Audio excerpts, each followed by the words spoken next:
Hello guys, welcome back to Learner Zone.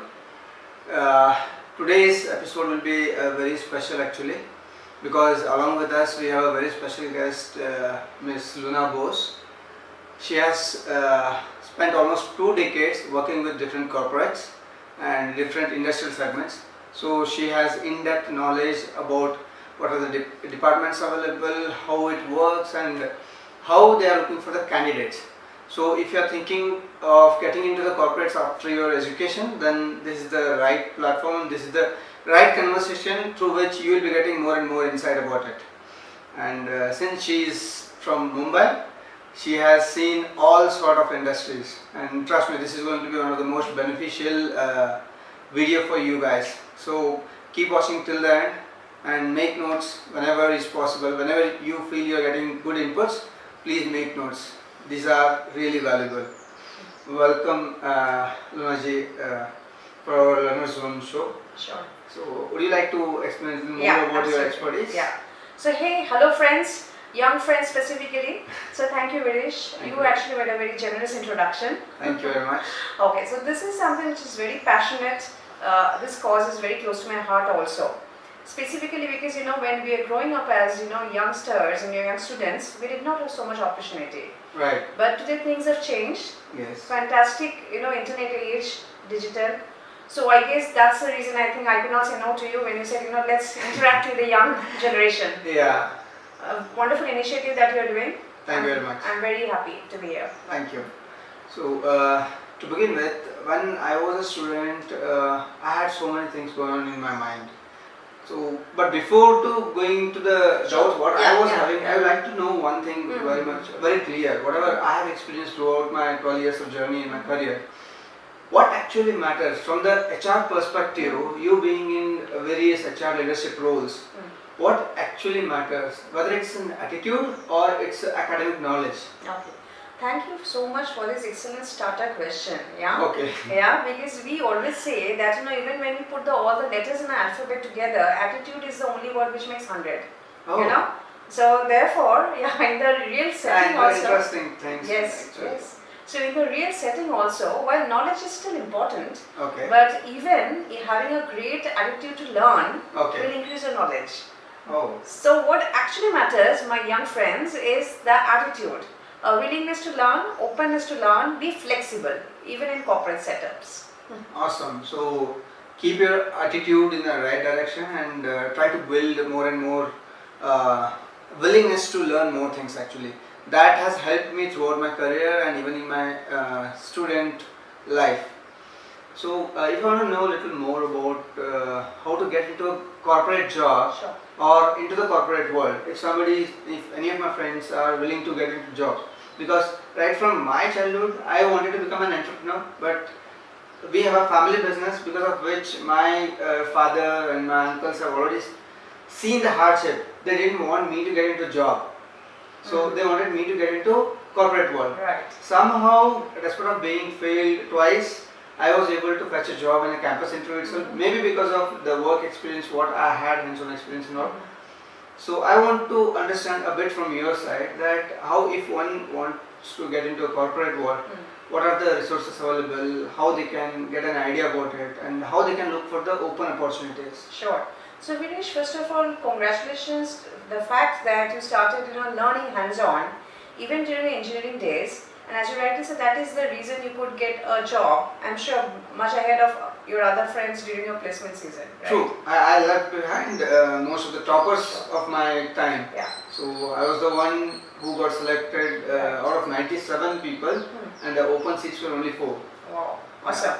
So for the young friends I would say yes, things are very much the same today.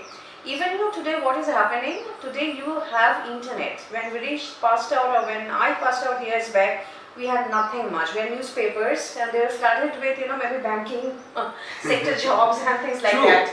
That was booming sector. Everybody was looking at that particular thing. Yeah, and then there was a sunrise industry and all, right? Yeah. But today what is happening, it's the internet. The internet today actually has everything. So you can Google out information, but more than that, what you can also do when you're in college, you can see your alumni or your senior students who are actually today visiting the campus when pass outs, who are visiting campus. Get in touch with them, connect with them. Okay. You know, also the companies who are visiting your campus, if they are not visiting your campus, go to the internet, find out, search your dream company, go to the career page and see what it takes to go there.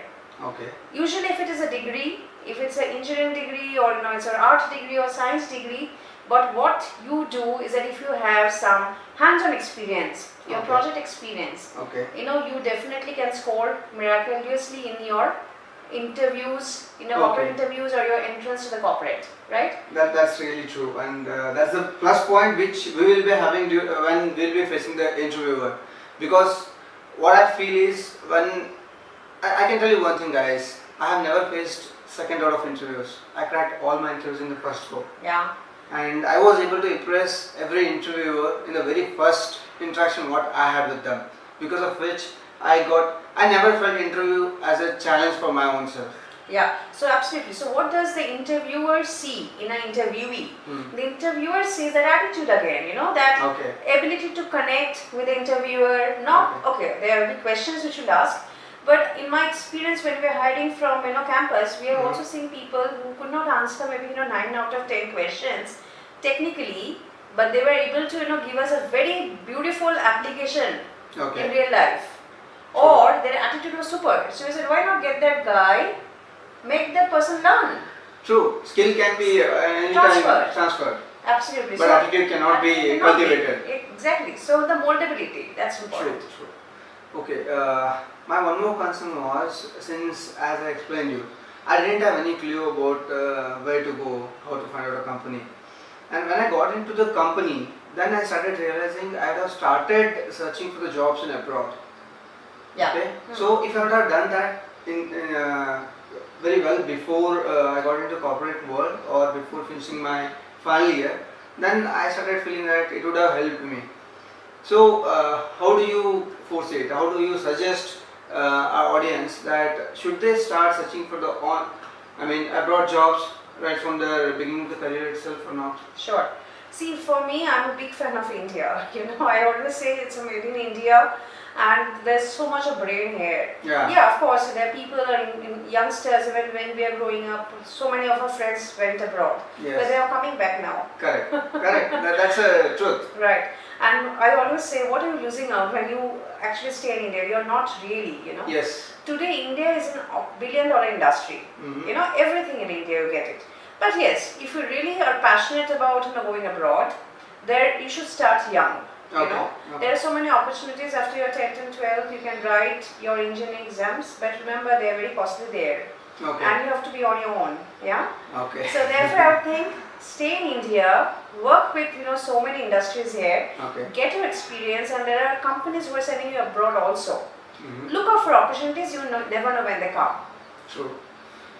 Okay. But you really should never lost out, you know, because you're in India. But I think you have grown because you're in India. Absolutely, because I was able to see so many things here. I got into so many different industry verticals, and now I started my career as a business development consultant, and then I moved to sales. Then I learned digital marketing. As Ms Lunna was telling a while ago, that if you do any if you get any hands-on experience, then it gives you an edge over the other guys who have scored more than you. I would like to offer you one thing. I have learned digital marketing, and I have done some of the projects. If you are willing to learn from me, then I would love to give you a helping hand. And as a part of your internship or any kind of projects if you want to do, then definitely I'd be happy to help you out. So keep it as an option. Whenever you feel that you want to get into that field or you want to learn a little more things in this particular field, then you can connect me anytime. Fantastic. Yeah.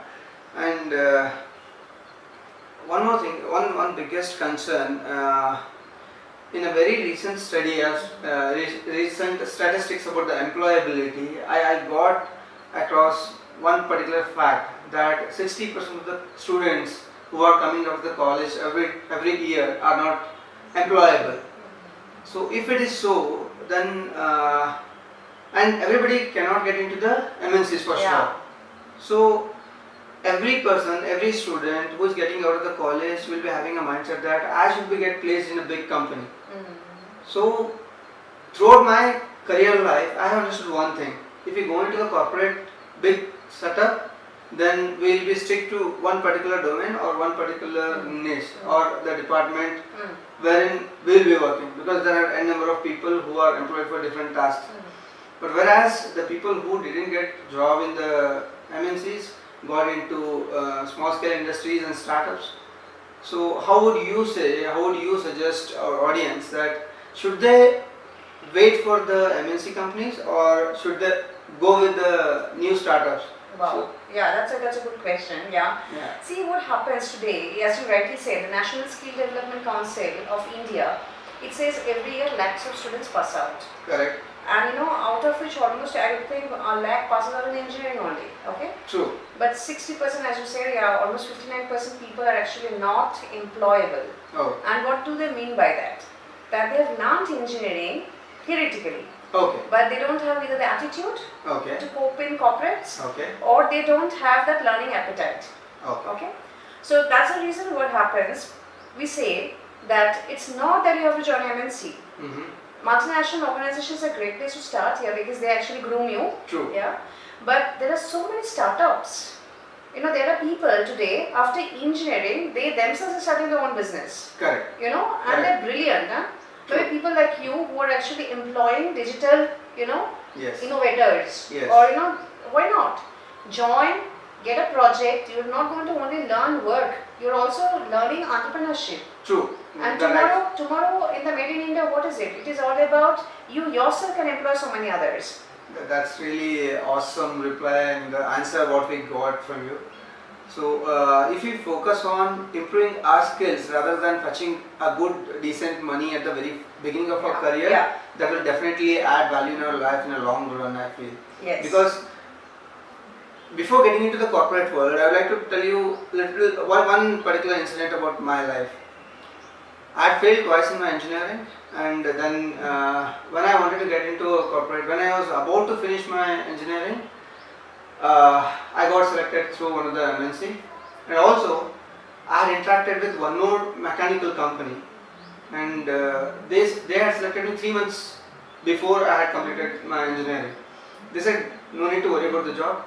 Looking at my attitude, they said okay, you come down here, you finish your engineering, doesn't even think of what will be the result.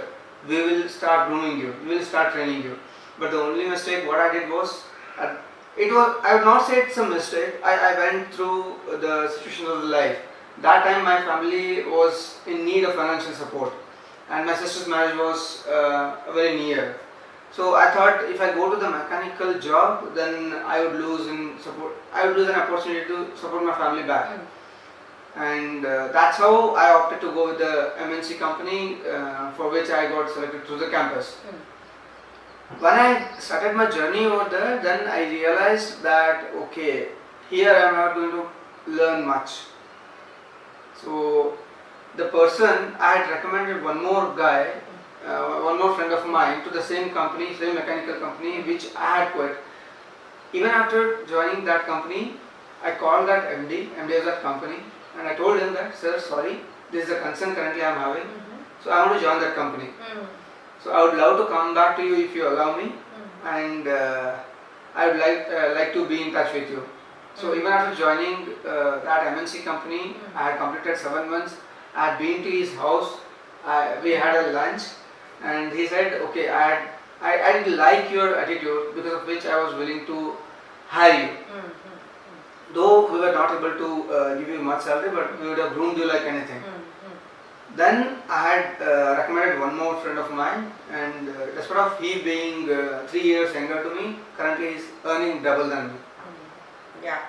So we need to look at the long-term perspective actually. I think Manish, that's absolutely the point. It is all about look at the long-term horizon. Yes. See, your career, your life is a journey, True. right? And each opportunity you choose are actually brief stopovers in the journey, right? Correct. They are stations, Correct. right? So when you look at selecting the first job, the very important decision. True. But what should you look at? Never the money. Okay. Don't chase money. Everybody looks at that only. Yeah, don't chase money. Okay. It is not about who gets the highest salary that matters. Eventually it does not. What matters is where is the maximum learning opportunity, Yes. which will help me to cultivate my skills, which will give me a step outside my comfort zone, right? Right. Very, very important. Am I going to learn something new? How is the culture? Will they help me learn different things? Will they groom me? Okay. So those are the things. So like a company chooses candidates, a candidate also chooses company. Right? So even a startup allows me that. Why not? Let me work there for 2-3 years. I can always go back to MNC because they True. hire me for my experience in learning. Learning will be maximum in startups. Exactly. Because you may need to do a lot of things Exactly. which opportunity will not get into MNCs. Absolutely true. And after, who knows, after some time you may say, I will start a startup. True. And maybe you're meant for that. Yeah, absolutely. But since you have mentioned about a candidate should also choose a company, I would like to know one more thing. Yeah. Very recently, I mean, a year back, I had changed a company, and I had chosen my current company looking at my boss. I chose a boss, not the company. The previous company I was working with was 3 times bigger than the company I am working currently. So, what is the right way to choose? Sure. Whether a boss matters or a company matters. Okay. See, the boss is the first person who is maybe interviewing you, usually in most cases. Okay. So boss will be a representative of the culture, but remember bosses, if they are not their own bosses, that means if they are actually working for someone else, they may be here for a short span also or long span, you never know. True. So therefore when you choose, of course it is important to look at the boss. Okay. Because it represents the culture. Okay. But go and see the company, feel the company. Who are the people who are working? Okay. How many years they're spending there? You know, Okay. what is the culture of the company? So when you walk into the company, what does start from the reception? How do you find there? Okay. You know, so those are the small things. Always look at companies who are there in the corporate websites on the internet or anything. What they're talking about the brands, what is the value? Correct. So that's important. You know, that is how you choose. That gives us stability also. Stability, learning ability. See, ultimately, you may not today. You know that people are not usually returning from the same company. True. But as long as you are there, you are willing to learn something. You are also willing to contribute. You will get that opportunity. That's really true. So, friends, in the entire conversation, we have got so many valuable inputs which can definitely help you guys if you are thinking about getting into the corporate world. So these are some of the points which you need to keep in your mind, because without having a clarity, without having how to get into the corporate world, if you choose something based on your short-term circumstances or short-term thought process, then you will end up in getting into misery. Yeah. And that's what most of the people go wrong. And over a period of time, they start feeling frustrated. They don't like their jobs. They don't like their bosses. They don't like their companies as well. Sure. So before getting into job, before getting into any kind of work domain, keep all these points which Luna has mentioned just now in your mind, and then make some notes. What you are good at, what are your weaknesses, what do you enjoy doing. And that is the very important factor which matters a lot. Exactly. So when you focus on that particular point, then you can never go wrong. Yes. So that's the thing, how I have started searching for jobs, or how I started venturing into different things now. Right. Because since I wanted